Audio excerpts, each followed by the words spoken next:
Maya wanted to be successful. She dreamed big dreams every day. Maya worked in a small coffee shop. She watched rich people drink coffee.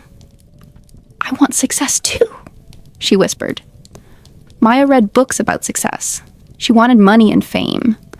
Success seemed so far away. Maya tried many things. She started a business. The business failed quickly. She lost all her money. Maya applied for better jobs. Every company said no. "You are not good enough," they said. Maya felt sad and tired. She wanted to give up. Success was too hard. One day, an old man came to the coffee shop. He ordered coffee every morning. The old man was always happy. Maya asked him, "Sir, what is your secret?" The old man smiled.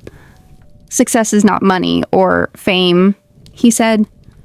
"Success is helping others every day."